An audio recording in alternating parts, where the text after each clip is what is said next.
Dandruff एक काफ़ी common problem है जो कि कोई भी एज ग्रुप में होता है, बट ज़्यादातर ये एडोलेसेंट और एडल्ट्स में होते हैं। एंड कुछ लोगों में ये सीजनल होता है और कुछ लोगों में ये थ्रू आउट द ईयर होता है। Dandruff is not a disease, it's a tendency.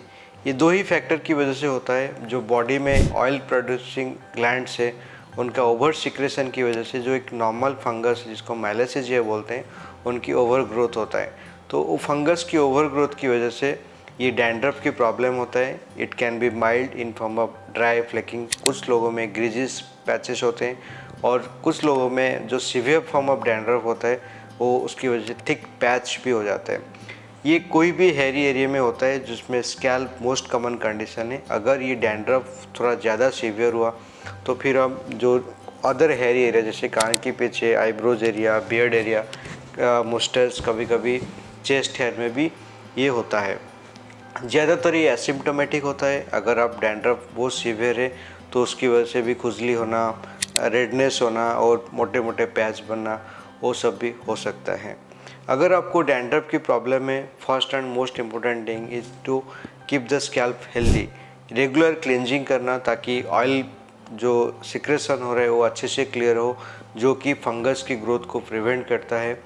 और जो भी हमारे पास अवेलेबल ऑप्शंस है, यूजुअली मेडिकेटेड शैम्पू जो है उसमें मैक्सिमम लोगों को ठीक हो जाता है। अगर उसमें ठीक नहीं होता है तो फिर हम कभी कभी जो इन्फ्लेमेशन, जो रेडनेस है उसको कंट्रोल करने के लिए कुछ स्टे ऑन लोशन भी देते हैं।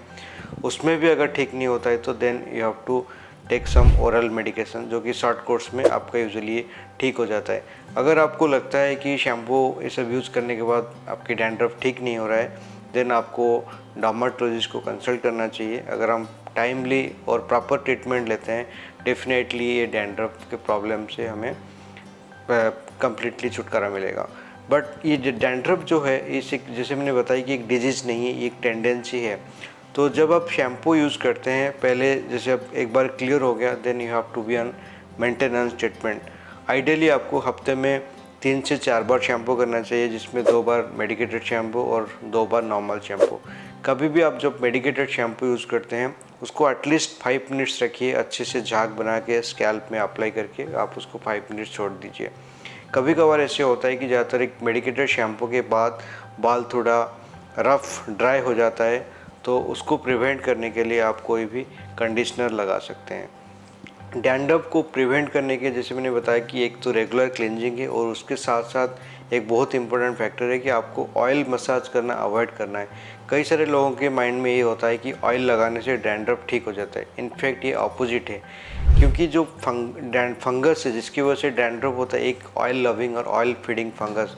अगर हम ऑयल अप्लाई करते हैं, इसका मतलब हम फंगस को खाना खिला रहे हैं, तो उसका ग्रोथ ज़्यादा होता है।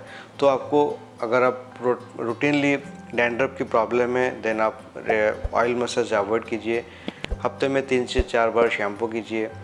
आप प्रॉपर क्लीनिंग, अगर हम हाइजीन मेंटेन करते हैं, डेफिनेटली आपको डैंड्रफ की प्रॉब्लम कम्प्लीटली ठीक हो सकता है।